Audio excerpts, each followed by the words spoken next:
Chapter की exercise 3.2। इससे पहले हमने करी थी एक्सरसाइज 3.1 जो कि हम लोगों को बहुत आसान लगी थी। आज हम करेंगे एक्सरसाइज 3.2, ठीक है। और आई होप आप लोगों ने थोड़ा मल्टीप्लिकेशन की प्रैक्टिस करी होगी जो हम लोग ने पढ़े थे ऑपरेशन ऑन मैट्रिसेस। आज हम उन्हीं सबको अप्लाई करने वाले हैं अपनी इस एक्सरसाइज में। ये एक्सरसाइज में हो सकता है थोड़ी लंबी बन जाए वीडियो क्योंकि बहुत ज्यादा क्वेश्चंस हैं, बट जो इस एक्सरसाइज के लास्ट में क्वेश्चंस हैं जो आपके मतलब देखोगे आप लगभग क्वेश्चन नंबर 17 से नीचे नीचे जितने क्वेश्चन आने वाले हैं वो सब इंपॉर्टेंट है एज फ्रॉम द बोर्ड्स। अगर आप बोर्ड्स के नजरिए से देखोगे बहुत ज्यादा इंपॉर्टेंट है, तो ध्यान से करेंगे। और काफी क्वेश्चंस ऐसे हैं जो आप लोग खुद कर सकते हो, इसमें मतलब मेरे को बताने की भी जरूरत नहीं पड़ेगी अभी, ठीक है। जैसे पहला क्वेश्चन देखते क्या है, एक बुक लेके जरूर बैठे आप। पहला क्वेश्चन क्या है कि लाइक ए बी सी आपको गिवन है, आपको निकालना है A plus B, A minus B, 3a minus C, A B and B A. Simple है। अच्छा, ए बी और बी ए मल्टीप्लाई में हो सकता है किसी को कंफ्यूजन हो रही है, तो मैं सोच रही हूँ मल्टीप्लाई आप लोगों को बता देती हूँ कैसे करना है। ए प्लस बी आप निकाल लोगे, सिंपल एडिशन है। ए के एलिमेंट को बी के एलिमेंट के साथ ऐड करना है। मैं एक बार क्वेश्चन लिखती हूँ आपको तो आपको समझ आ जाएगा। खैर ये इतना ज्यादा इजी है एडिशन और सब्ट्रैक्शन। मल्टीप्लीकेशन ही सिर्फ थोड़ा सा डिफिकल्ट लगता है, तो उसमें इतना ज्यादा घबराने वाली बात नहीं होगी। आपको बस ध्यान से देखना है, थोड़ा सा अपना प्रेजेंस ऑफ माइंड रखना है यहाँ पर, क्योंकि आप कंफ्यूजन क्रिएट कर सकते हो अपने आप। अगर बोला ए प्लस बी, क्या करेंगे, इस एलिमेंट को इस एलिमेंट के साथ ऐड कर देंगे, सिंपल। अब जो नई मैट्रिक्स लिखेगी उसमें सबसे पहला एलिमेंट जो भी ऐड करके क्या आएगा 3, फिर ऐसे ही नेक्स्ट एलिमेंट क्या आएगा 4 plus 3, next element 3 minus 2 that is 1, और ये कितना आ जाएगा 7। देखो खड़े खड़े हो जाएगा, ये क्वेश्चन ऐसे आराम से एक तरफ, ठीक है। मल्टीप्लिकेशन देखते हैं कैसे करेंगे। अगर ए बी लिखा है तो आगे क्या लिखना है, ए इंटू पीछे क्या लिखना है बी। क्लियर। अब क्या करना है, सबसे पहले इस एलिमेंट को इससे मल्टीप्लाई करेंगे तो 2 इंटू 1 2, फिर प्लस कर देंगे 4 इंटू माइनस 2 कितना आ जाएगा -8। सिमिलरली एक बार इसको मल्टीप्लाई करेंगे 2 इंटू 3, फिर प्लस करेंगे 4 इंटू 5। क्या कर रही हूं मैं एक बार इसको इससे मल्टीप्लाई कर रही हूँ, फिर एक बार इसी को इससे मल्टीप्लाई कर रही हूँ। सिमिलरली नीचे वाले को भी करूंगी 3 इंटू 1 3, प्लस माइनस माइनस हो जाएगा 2 2 4, 3 इंटू 3 9, प्लस 2 5 10। क्या आ जाएगा आंसर मेरा, आंसर आ जाएगा यहाँ से -6, यहाँ से आएगा 6 और 20 दैट इज 26, यहाँ से आ जाएगा -1 और यहाँ पे आ जाएगा 19, ठीक है। आई होप समझ में आया होगा। इतना ज्यादा कुछ डिफिकल्ट नहीं है, क्वेश्चन बहुत ज्यादा आसान है, सिर्फ मल्टीप्लिकेशन लगानी है। ऐसे ही आप बीए भी निकालोगे। बीए में क्या करोगे, बीए में बी को आगे रखना है, ए को पीछे रखना है, ठीक है। नेक्स्ट क्वेश्चन ऐसा ही है सेम। कंप्यूट द फॉलोइंग, सबको प्लस करने के लिए बोला हुआ है, प्लस करोगे आराम से हो जाएगा। फोर्थ क्वेश्चन देखना है, इसमें आइडेंटिटी लग रही है cos square theta plus sin square theta equal to 1, तो इसमें सारे एलिमेंट्स क्या आएंगे 1 आएंगे, ध्यान से करना है इसको। नेक्स्ट थर्ड क्वेश्चन क्या है, कंप्यूट द इंडिकेटेड प्रोडक्ट्स। आपको प्रोडक्ट्स निकालने हैं, मतलब मल्टीप्लाई करना है। दो आपको मैट्रिसेस गिवन है, ध्यान से करना है। एक क्वेश्चन आपको कंफ्यूज कर सकता है, इसका सेकंड पार्ट कुछ इस तरीके से गिवन है 1 2 3 2 3 4, ठीक है। तो इसमें बिल्कुल भी कंफ्यूज नहीं होना है। क्या करना है, इसको एक बार इससे मल्टीप्लाई करना है। अब एक बार देखो, इस मैट्रिक्स का ऑर्डर पहले लिखो, 3 रोज 1 कॉलम, इसके पास 1 रो एंड 3 कॉलम। तो मैंने आपको बताया था जब आप मल्टीप्लाई करते हो आपको क्या मिलता है, आपको मिलता है ऑर्डर जो भी नई मैट्रिक्स आई है, मतलब ऑर्डर क्या निकलेगा 3 क्रॉस 3। अब देखो कैसे निकलेगा, एक बार इससे मल्टीप्लाई होगा, ये एलिमेंट एक बार इससे मल्टीप्लाई होगा तो 1 इंटू 2 कितना आ जाएगा 2, लेकिन कोई और एलिमेंट नहीं है तो नहीं होगा। फिर एक बार ये इससे मल्टीप्लाई होगा 3, फिर एक बार इससे मल्टीप्लाई होगा 4, फिर सिमिलरली 2 2s are 4, फिर 2 into 3 6, 2 into 4 8, 3 into 2 6, 3 3s are 9, 3 4s are 12। क्या कर रहे थे ना, देखो यहाँ पर तो 2 एलिमेंट थे तो 2 बार मल्टीप्लाई होता था, एक बार ये से मल्टीप्लाई होता था फिर प्लस होता था ये इसके साथ। लेकिन यहाँ पे देखो फर्स्ट रो में सिर्फ एक ही एलिमेंट है, सिमिलरली फर्स्ट कॉलम में भी सिर्फ एक ही एलिमेंट है, तो प्लस तो किया ही नहीं हमने। कंफ्यूजन यही हो रही होगी, प्लस तो किया ही नहीं। क्यों नहीं किया, क्योंकि फर्स्ट रो में सिर्फ फर्स्ट एक ही एलिमेंट है, फर्स्ट कॉलम में एक एलिमेंट मल्टीप्लाई करा, प्लस करने की जरूरत नहीं है। सिमिलरली सेकंड रो में एक एलिमेंट है, यहाँ पे भी एक एलिमेंट, जरूरत ही नहीं है। हम क्या करते हैं, हम इस तरीके से और इस तरीके से चलते हैं। तो यहाँ पर हमें देखने के, जब देखा हमने, तुम्हें क्या देखा कि हमारा आंसर सीधा सीधा आ रहा था, प्लस करना ही नहीं पड़ा। ये कंफ्यूजिंग हो सकता है, बट ये बहुत ज्यादा आसान है। सबसे पहले क्या क्या करो, आप ऑर्डर लिख लिया करो, ताकि आपके आंसर में जो ऑर्डर बनने वाला है उसका आइडिया आपको एक बार मिल जाए। जब आप ऐसे क्वेश्चंस करोगे तो आपसे क्वेश्चन हो जाएगा। अब जैसे देखो फोर्थ क्वेश्चन क्या कह रहा है, फोर्थ क्वेश्चन आपको वेरीफाई करना है। एक मैट्रिक्स ए गिवन है, बी गिवन है, सी गिवन है, आपको ए प्लस बी निकालना है, बी माइनस सी निकालना है, फिर वेरीफाई करना है। ये एक प्रॉपर्टी सिंपल सी गिवन है, आप कर लोगे, बहुत ज्यादा आसान है। सिमिलरली फिफ्थ क्वेश्चन क्या कह रहा है, आपके पास ए है और आपके पास बी है, आपको 3a माइनस 5b निकालना है। देखो सबसे पहले क्या करोगे, ए मैट्रिक्स को 3 से मल्टीप्लाई कर देना, बी मैट्रिक्स को 5 से मल्टीप्लाई कर देना, फिर सिंपल माइनस कर देना। बहुत ज्यादा आसान है, ये भी आप खुद कर लोगे। सिक्स क्वेश्चन देखो क्या है, सिक्स क्वेश्चन में कंफ्यूज होने की जरूरत नहीं है। सिक्स क्वेश्चन में जो कॉस थीटा बाहर दिया हुआ है, क्या दिया हुआ है, ऐसे करके दिया है कॉस थीटा, और अंदर क्या लिख दिया, cos theta minus sine theta, sine theta cos theta, फिर प्लस ऐसे यहाँ पे दिया है sine theta, sine theta cos theta minus cos theta और साइन थीटा। क्या करना है क्वेश्चन में, सबसे पहले तो कॉस थीटा को अंदर मल्टीप्लाई करो तो क्या बन जाएगा, कॉस स्क्वायर थीटा, हर एक से मल्टीप्लाई होगा कॉस थीटा, तो ये ऐसा कॉस थीटा साइन थीटा, ये आ जाएगा minus cos theta sine theta, ये बन जाएगा कॉस स्क्वायर थीटा, फिर प्लस क्या बनेगा, sine square theta, sine theta cos theta minus cos, अच्छा नहीं तो साइन है ना बाहर, तो minus sine theta cos theta, और ये बन जाएगा साइन स्क्वायर थीटा। अब क्या करेंगे, प्लस करना है, ये वाला एलिमेंट इससे प्लस होगा, cos square theta plus sine square theta, चलो भी लिख देते हैं, वैसे आपको दिख रहा होगा आइडेंटिटी लग जाएगी, दिस प्लस दिस, तो प्लस माइनस माइनस, ये बन जाएगा cos theta sine theta minus sine theta cos theta. Similarly minus plus minus, तो ये आ जाएगा, तो दिख ही रहा होगा, देखो जीरो बन रहा है। एक बहुत खास आइडेंटिटी बनने वाली है जो आप मुझे बताओगे, आइडेंटिटी देखो बताई गई मैंने, एक खास मैट्रिक्स बनने वाली है जो आप मुझे बताओगे कौन सी मैट्रिक्स बन रही है, और अब तो खैर मैंने बता दिया तो आप समझ गए होंगे क्या बनेगा, cos square theta plus sine square theta क्या होता है 1, और ये तो कट गया 0, इसका भी कट गया 0, और ये 1, क्या ये 2 क्रॉस 2 की आइडेंटिटी मैट्रिक्स, क्या है ये 2 क्रॉस 2 की आइडेंटिटी मैट्रिक्स। तो देखो क्वेश्चन बहुत ज्यादा इजी था, देख के घर आगे होंगे कैसे करना है कैसे करना है, बहुत ज्यादा आसान था, है ना। नेक्स्ट क्वेश्चन देखते हैं क्या बोल रहा है, नेक्स्ट क्वेश्चन बोल रहा है find x and y if x plus y equal to this and x minus y equal to this. ये क्वेश्चन बहुत इंपॉर्टेंट है, ये आपके उसके लिए भी आता है, एमसीक्यू के लिए पूछा जा सकता है। क्वेश्चन बहुत ज्यादा इंपॉर्टेंट है, उतना ही ज्यादा इजी है। अगर आपको याद होगा 9th क्लास में हम लोग पढ़ते थे, 9th 10th क्लास में हमने मेथड पढ़े हैं इक्वेशंस को सॉल्व करने के, सब्स्टिट्यूशन, एलिमिनेशन, सब कुछ, है ना, तो हम वही लगाने वाले हैं। देखो हमें गिवन है x plus y equal to 7, 2, 0 and 5 and x minus y is equal to 3, 0, 0, 3। अब देखो क्या करना है, आपको x और y की वैल्यू निकालनी है। तो हम लोग क्या करते थे, एलिमिनेशन लगाते थे, एक वेरिएबल को एलिमिनेट करते थे जब हमें नॉर्मल इक्वेशन गिवन हो, ऐसे 3x plus y equal to something, x plus 2y equal to something, आपको x और y निकालने क्या करते थे, एलिमिनेशन, किसी भी एक वेरिएबल को सेम बनाते थे और उस बाद कट हो जाता था, y की वैल्यू निकल जाती थी और ऐसे करते थे। सिमिलरली यही कहानी हम इसमें भी करेंगे, कैसे करेंगे, यहाँ है x प्लस वाई, यहाँ है x माइनस वाई, दोनों सेम है, ऐसे करती हूँ मैं x को एलिमिनेट करती हूँ, कैसे लिखूंगी मैं, x plus y equal to क्या है 7, 2, 0 and 5, और similarly x minus y equal to क्या है 3, 0, 0 and 3।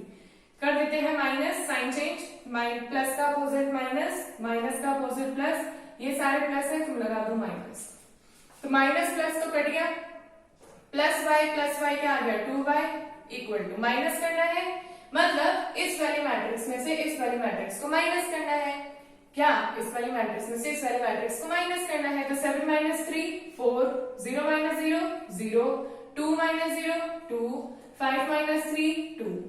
आगे ये आपको निकालनी है y की वैल्यू, तो क्या आएगा, ये 2 नीचे आ जाएगा डिवाइड में, और ये आ गया 4 2 0 एंड 2, मतलब 1/2 पूरी मैट्रिक्स के बाहर है डिवीजन में, तो अंदर जाएगा तो क्या हो जाएगा 1/2 इंटू 4 2 0 1 एंड 1। क्या इसमें कोई दिक्कत लग रही है? नॉर्मल जैसे हम इक्वेशन सॉल्व करते हैं वैसे ही करना है। एक बार फिर से देखते हैं मैंने क्या किया। मैंने दोनों इक्वेशंस को लिखा, x plus y equal to this, x minus y equal to this.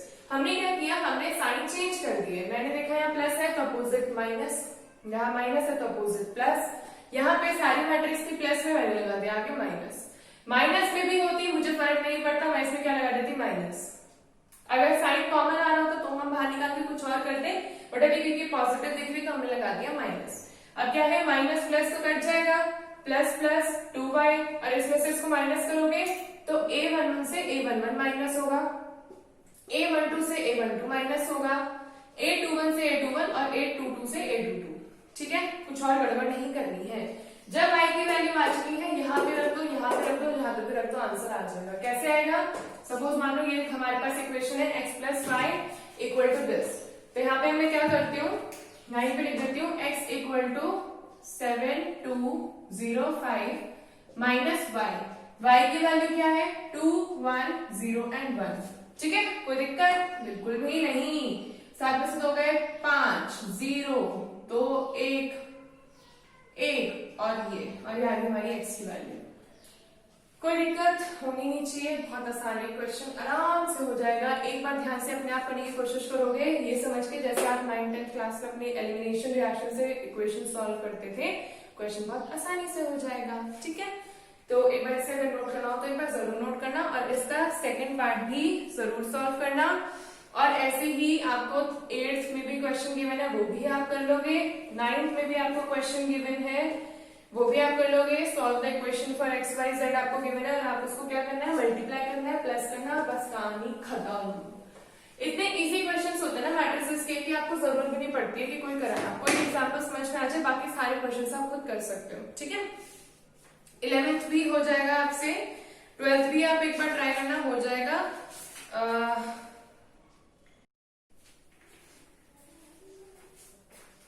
अब बच्चों अब हम देखते हैं क्वेश्चन नंबर 13। क्वेश्चन नंबर 13 कैसे करना है, तो इसके लिए पहले से मैंने ये सब कर दिया है आपको समझाने के लिए, क्योंकि इसमें होने वाली है मल्टीप्लिकेशन, जो भी होने वाली है थोड़ी सी ट्रिकी, थोड़ी सी कंफ्यूजिंग लग सकती है, तो ध्यान से देखेंगे कैसे करना है। और क्वेश्चन नंबर 13 थोड़ा सा मतलब समझने के लिए इंपॉर्टेंट है। क्यों? क्योंकि क्वेश्चन में आपको एक एफ की फॉर्म में एक मैट्रिक्स गिवन है, आपको एक कंडीशन दिया है, और इसको आपको बोला गया है कि आपको वेरीफाई करना है। Verify that fx into f y equal to f x plus y. आपको LHS को RHS के बराबर प्रूव करना है। तो सबसे पहली बार fx का आपको गिवन है, fy कहां से लाएंगे, तो कुछ नहीं करना है, डरने की बात नहीं है। fy होगा जो भी fx है उसमें x की जगह y को सब्स्टिट्यूट कर देना है, मतलब क्या बन गया cos x cos y sin x sin y, और इस तरीके से आपको y में कन्वर्ट कर देना है। अब fx इंटू एफ वाई हम अगर LHS लेके सॉल्व कर रहे हैं, क्या लिख रहे हैं हमें, fx इंटू एफ वाई क्या है, fx सेम लिख दिया, fy ये सेम लिख दिया। अब मल्टीप्लाई कैसे करेंगे, आपको पता है फर्स्ट वाली रो फर्स्ट वाला कॉलम, फर्स्ट वाली रो सेकंड वाला कॉलम, फर्स्ट वाली रो थर्ड वाला कॉलम। तो कैसे किया, ध्यान से देखो, cos x into cos y cos x cos y, फिर प्लस, लेकिन प्लस माइनस तो माइनस हो जाएगा, sin x into sin y, फिर प्लस 0 इंटू 0 0, लिखने की जरूरत नहीं है। Similarly cos x into sin y that is minus cos x sin y, फिर plus minus minus sin x into cos y sin x cos y, similarly 0 into 0 0। ठीक है, अब एक बार ये से मल्टीप्लाई हो तो सारा क्या आ जाएगा 0, बहुत लिखने की जरूरत नहीं है।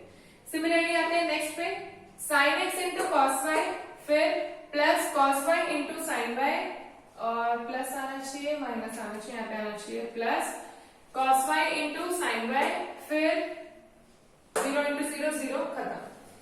sin x into minus sin y, फिर cos y into cos y नहीं है, ये cos x है, cos x into cos y, और फिर ये 0 इंटू 0 0 हो जाएगा, लिखने की जरूरत नहीं है। फिर 0 इंटू 0 सारा 0 0, और सिर्फ ये वाला एलिमेंट आएगा जब ये एलिमेंट मल्टीप्लाई होगा तो नीचे आ जाएगा 1। थोड़ा सा कंफ्यूजिंग लग रहा होगा देखने में, जब आप मल्टीप्लाई करोगे बहुत आसानी से हो जाएगा। ठीक है, अब देखो यहाँ पे कुछ आइडेंटिटीज लगने वाली हैं, और वो आइडेंटिटी क्या लगेगी, cos a cos b minus sin a sin b होता है cos a प्लस b। अगर आपको ध्यान हो 11th में आपने आइडेंटिटीज पढ़ी है। अगर आप इसमें से माइनस साइन कॉमन ले लोगे, अगर आप इसमें से माइनस साइन कॉमन ले लोगे तो अंदर क्या बच जाएगा, अंदर हो जाएगा plus cos a sin b plus sin a cos b। ठीक है, तो क्या बन जाएगा ये sin a प्लस b, लेकिन बाहर हमारा माइनस साइन है। आपको पता है साइन में प्लस ही रहता है, अपोजिट नहीं होता, कॉस में अपोजिट हो जाता है साइन, अगर आपको याद होगा। और यहाँ पे तो जीरो ही है, जीरो ही लिखेंगे इसको। फिर ऐसे next sin a cos b plus cos a sin b, क्या दिख रहा है sin a plus b। Similarly sin a sin b और cos a cos b, cos a cos b minus sin a sin b, मतलब क्या बन जाएगा cos a plus b, और यहाँ पे क्या बन जाएगा हमारे पास जीरो, और नीचे तो जीरो जीरो था, जीरो जीरो और 1। अरे ये तो मतलब पहचान लोगे, है ना। आगे समझ में दिख रहा होगा मेरे हिसाब से इतना, तो नीचे वाली तो आपको पता है वो क्या है 0 0 1। ध्यान से देखो cos x plus y sin x plus y, एक तरीके से आपको देखते हुए नहीं लग रहा है कि ये फंक्शन x प्लस वाई आ रहा है, मतलब आप इस x की जगह x प्लस वाई रखोगे तो फंक्शन एग्जैक्टली सेम है, एग्जैक्टली ओवरलैप कर रहा है, यही तो आपको प्रूफ करना था। ठीक है, तो क्वेश्चन तो हो गया, बहुत ज्यादा आसान था। एक बार खुद से करने की कोशिश करोगे तो आपको मल्टीप्लिकेशन समझ आएगा, क्योंकि इसमें मल्टीप्लिकेशन ही है जो इस क्वेश्चन को ट्रिकी बनाता है, और आइडेंटिटीज याद होनी चाहिए, क्योंकि आइडेंटिटीज इसमें अप्लाई हो रही हैं, इसलिए वो आपको याद होनी चाहिए। आइडेंटिटीज ही आपको कर सकते हैं दिमाग खराब, तो अगर आपको 11th में याद हो तो अच्छा रहेगा। ठीक है, नेक्स्ट क्वेश्चन देखते हैं क्या बोल रहा है। आपको प्रूफ करना है LHS RHS के बराबर है या नहीं है। खैर इसमें तो लिखा हुआ है कि आपको प्रूफ करना है कि नहीं है, तो ये कर लोगे आप आसानी से। 15th क्वेश्चन है। 15th क्वेश्चन थोड़ा सा इंपॉर्टेंट है, इसलिए इंपॉर्टेंट है क्योंकि इसमें चीजें क्या लग रही हैं, देखते हैं। देखो आपको बोला है 15th क्वेश्चन में find a square minus 5a plus 6i। आपको ये निकालना है जब आपको a की वैल्यू गिवन है, तो a की वैल्यू हो जाएगी 2 2 1 0 1 माइनस 1 1 3 एंड 0। कैसे करेंगे, क्वेश्चन बहुत ज्यादा आसान है, थोड़े बहुत काफी ज्यादा बच्चे इसको समझ चुके होंगे कि क्वेश्चन कैसे लगाना है ना, लेकिन मैं आपको सिर्फ एक लेआउट दे रही हूँ, कैलकुलेशन आप लोग करोगे। a स्क्वायर आप चाहे अलग से निकाल लो, लेकिन आप साथ में भी कर सकते हो, मैं साथ में करूंगी। क्या करना है, a स्क्वायर करिए, चलो पहले अलग से निकालेंगे क्योंकि a स्क्वायर थोड़ा कॉम्प्लिकेटेड है। क्या करना है, 2 2 1 0 1 माइनस 1 1 3 0 को आपको इसी से मल्टीप्लाई करना है, मतलब 2 2 1 0 1 माइनस 1 1 3 एंड 0। यहां से आ जाएगा a स्क्वायर। मल्टीप्लाई आपको पता है कैसे करना है, एक बार इसको इससे, फिर इसको इससे, फिर इसको इससे, 3 एलिमेंट मिलेंगे। सिमिलरली यही प्रोसेस आगे बढ़ता रहेगा। माइनस 5 का मतलब क्या होगा कि जो भी एलिमेंट्स हैं उन सबको 5 से मल्टीप्लाई कर दो, जो भी अंदर a के अंदर है, प्लस 6i, ये है इंपॉर्टेंट। 6 इंटू i का मतलब क्या हो जाएगा, 6 को मल्टीप्लाई करना है i से। i हमारा होता है आइडेंटिटी मैट्रिक्स। अब देखो आइडेंटिटी मैट्रिक्स को मैंने एग्जैक्टली उसी ऑर्डर में बनाया है जिस ऑर्डर में मेरा a गिवन है। a किस ऑर्डर में गिवन है, a मुझे गिवन है 3 क्रॉस 3 में, तो मेरा आइडेंटिटी मैट्रिक्स i भी किसमें गिवन हो जाएगा, 3 क्रॉस 3 में। उसको किससे मल्टीप्लाई करना है, 6 से। तो इसका मतलब ये मैट्रिक्स कुछ इस तरीके की बनेगी, 6 0 0 0 6 0 एंड 0 0 6। जहां जहां 1 था वहां वहां आ जाएगा 6, बाकी हर जगह आ जाएगा 0। ठीक है, इतना कोई दिक्कत वाला नहीं है, सबको इक्वेशन में रखना है, इक्वेशन सॉल्व हो जाएगी। बहुत आसान है क्वेश्चन, एकदम आसानी से हो जाएगा, डरने की कोई जरूरत नहीं है। नेक्स्ट क्वेश्चन देखते हैं क्या है। नेक्स्ट भी कुछ इसी तरीके से है। 16 क्वेश्चन भी आप कर लोगे। a क्यूब निकालना है, ध्यान रखना a क्यूब कैसे निकलेगा, a क्यूब निकलेगा a स्क्वायर इंटू a करने पे। a स्क्वायर पहले निकाल लेना, a इंटू a करके, फिर जो आंसर आएगा a स्क्वायर उसको a से मल्टीप्लाई कर देना, आपके पास आ जाएगा a क्यूब। ठीक है, तो ज्यादा डिफिकल्ट नहीं है, सिर्फ कैलकुलेशन का ध्यान रखना है, मल्टीप्लिकेशन का ध्यान रखना है, साइन का ध्यान रखना है। इसमें अगर मल्टीप्लिकेशन में साइन की गलती करी, नंबर की गलती करी, पूरा मल्टीप्लिकेशन खराब हो जाएगा। ठीक है, ऐसे ही आपको गिवन है 17th क्वेश्चन, a गिवन है, i गिवन है, एक इक्वेशन गिवन है, k की वैल्यू निकालनी है। ये भी आप कर लोगे, बहुत ज्यादा आसान है, ध्यान से करना है। LHS इक्वल टू RHS लेके करेंगे, LHS में a स्क्वायर निकाल देंगे और आरएचएस में क्या गिवन है, के ए माइनस 2i, तो k इंटू ए करना है, कोई भी कांस्टेंट k है, मल्टीप्लाई करना है, सॉल्व करना है, आसानी से हो जाएगा। बहुत ज्यादा इजी है क्वेश्चन। सीधा आते हैं 18th क्वेश्चन पे, जो कि बहुत ज्यादा इंपॉर्टेंट है। मतलब ये क्वेश्चन तो बहुत ही ज्यादा इंपॉर्टेंट है। जितना ज्यादा इंपॉर्टेंट है, क्यों? क्योंकि इसमें 11th की आइडेंटिटीज लग रही है। दूसरी बात, ये बोर्ड में आया हुआ क्वेश्चन है, ठीक है। तो क्वेश्चन क्या कह रहा है, आपको a की वैल्यू गिवन है 0, tan alpha by 2, tan alpha by 2 वो भी कैसा है, माइनस और 0। आपको प्रूव करना है, to prove that i plus a is equal to i minus a into cos alpha sin alpha minus sin alpha cos alpha, minus sin alpha cos alpha, ठीक है। देखो क्वेश्चन आपको फिर एनसीईआरटी में दिख जाएगा, तो इतना ज्यादा इसको थोड़ा इग्नोर करना, ठीक है। अब देखो क्वेश्चन कैसे करना है। क्वेश्चन में हमको लगाना है सब्स्टिट्यूशन भी लगाना है, हमें 11th की आइडेंटिटीज भी लगानी है और हमें कैलकुलेशन भी करनी है। अब कैसे करनी है वो चीज देखते हैं। तो सबसे पहले क्या कर रहे हैं हम कर देते हैं एक सब्स्टिट्यूशन कि tan अल्फा बाई 2 को मैंने मान लिया t, ठीक है। तो एक आइडेंटिटी आपको बता रही हूँ मैं, होती तो है cos 2 थीटा, मैं यहाँ पे यूज कर रही हूँ इस तरीके से, क्योंकि यहाँ अल्फा बाई 2 चल रहा है, तो मैं इस तरीके से यूज कर रही हूँ cos 2 theta equal to 1 minus tan square theta by 2 upon 1 plus tan square theta by 2। अगर यहाँ 2 थीटा होता तो यहाँ पे क्या आता, सिर्फ अल्फा, मतलब अगर यहाँ 2 अल्फा होता तो यहाँ आता tan अल्फा, बट क्योंकि यहाँ पे अल्फा है तो ये इसका भी हाफ हो जाएगा, तो ये इस तरीके से आता है, ठीक है। क्योंकि मैंने tan अल्फा बाई 2 को t लिया है, तो मैं इसको लिख सकती हूँ 1 माइनस टी का स्क्वायर अपॉन 1 प्लस टी का स्क्वायर, ये आ गई मेरी cos अल्फा की वैल्यू, ठीक है। और similarly sin alpha, sin 2 alpha की भी आइडेंटिटी होती है 2 tan alpha by 2 upon 1 plus tan square alpha by 2, ठीक है। ऐसी होती है tan की भी आइडेंटिटी, ठीक है। तो क्या हो गया यहाँ से 2t अपॉन 1 प्लस टी, कोई दिक्कत, और वो भी टी स्क्वायर, सॉरी नीचे आ जाएगा 1 प्लस टी का स्क्वायर, ठीक है। तो आई प्लस से एलएचएस इतना इंपॉर्टेंट नहीं है जितना इंपॉर्टेंट हमारे लिए आरएचएस होने वाला है। क्यों? क्योंकि देखो आरएचएस से हमें चीजें निकालनी है थोड़ी डिफरेंट तरीके से, तो हम उससे निकालते हैं आई माइनस ए। तो क्योंकि ये सारा 2 क्रॉस 2 है तो आइडेंटिटी भी मेरी 2 क्रॉस 2 की बन जाएगी, माइनस ए, ए मेरा क्या है, ए है मेरा 0, tan अल्फा बाई 2 की जगह t, और यहाँ पे आ जाएगा माइनस टी, और यहाँ पे आ जाएगा 0 आई माइनस ए।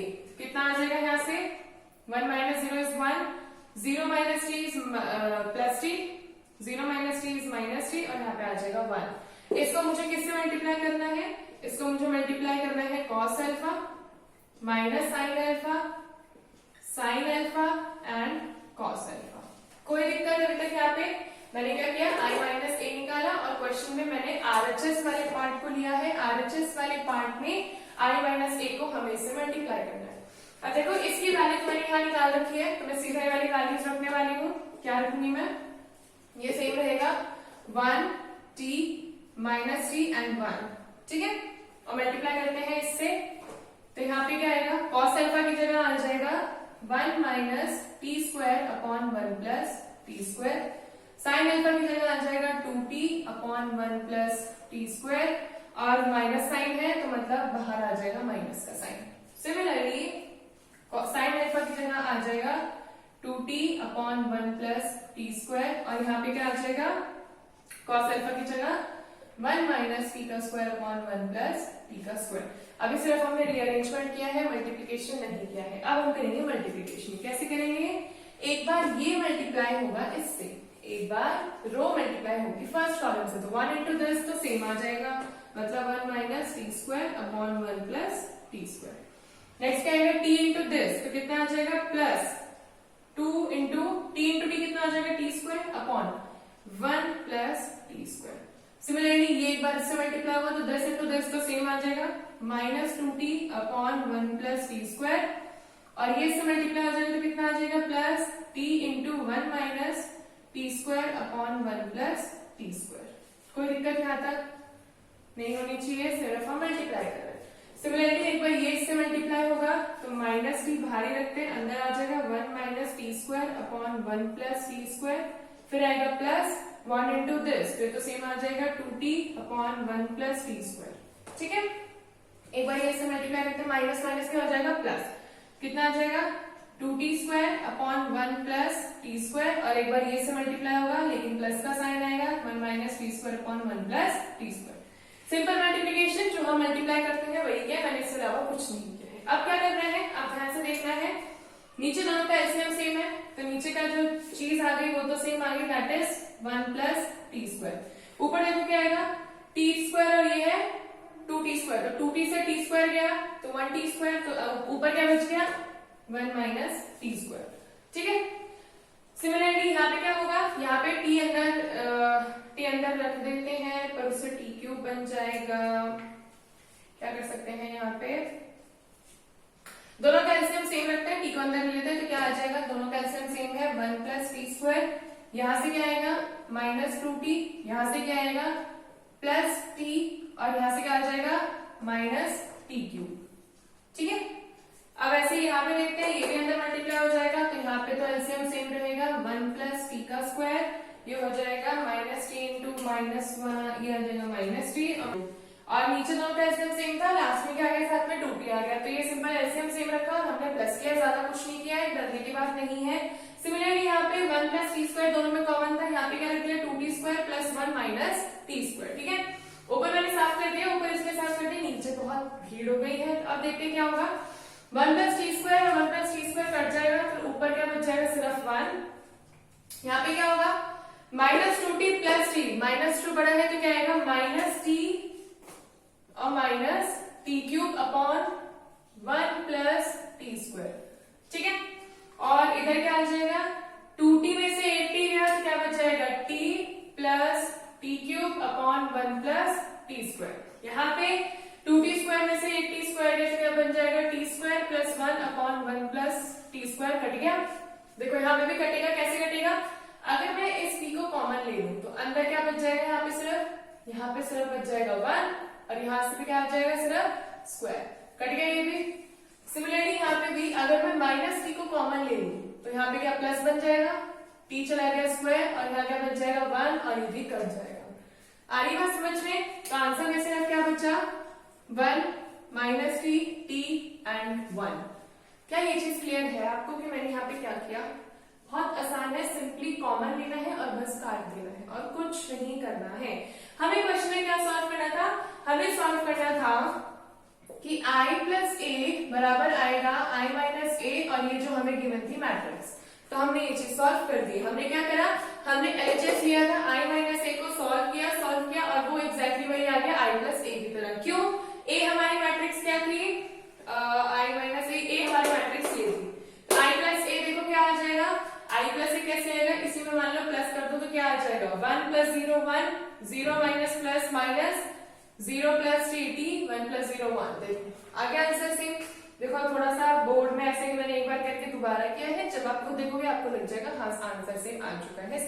तो आओ बच्चों अब हम देखते हैं अपना क्वेश्चन नंबर 19। क्वेश्चन नंबर 19 क्या कह रहा है, पहले क्वेश्चन ध्यान से समझेंगे, वर्ड प्रॉब्लम है, ठीक है। A trust fund has ₹30,000 that must be invested in 2 different types of bond. हमारे पास एक ट्रस्ट है, उस फंड के पास कितने रुपीस है, उसके पास है 30,000 और उसको 2 टाइप्स के बॉन्ड में डिस्ट्रीब्यूट करना है, that is first and second. अब हमें नहीं पता कितना डिस्ट्रीब्यूशन करना है, अगर हाफ बोलता तो 15,000 करते, नहीं पता तो हम क्या लेंगे, इसको मान लेते हैं x और इसको मान लेंगे 30,000 माइनस x, कोई दिक्कत नहीं। फिर क्या बोल रहा है, the first bond page 5% interest per year and the second bond page 7% interest per year. 5% का एक कर रहा है और एक कर रहा है 7% का। Now using matrix multiplication determine how to divide ₹30,000 among the 2 types of bonds if the trust fund must obtain an annual total interest of this।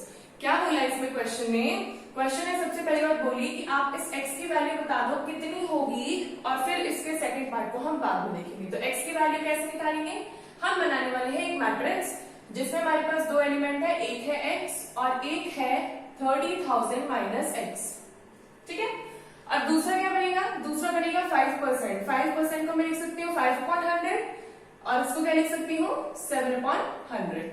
क्या करेंगे, मल्टीप्लाई करना है क्योंकि बोला ना, साफ बोला मैट्रिक्स मल्टीप्लीकेशन। तो कैसे करेंगे, एक बार ये टर्म होगी इससे मल्टीप्लाई, मतलब 5x/100, फिर प्लस एक बार ये इससे मल्टीप्लाई होगा। तो दो टर्म्स है, इसका मतलब एक बार होगा 30,000 इंटू 7/100, फिर उसका माइनस 7/100 इंटू एक्स।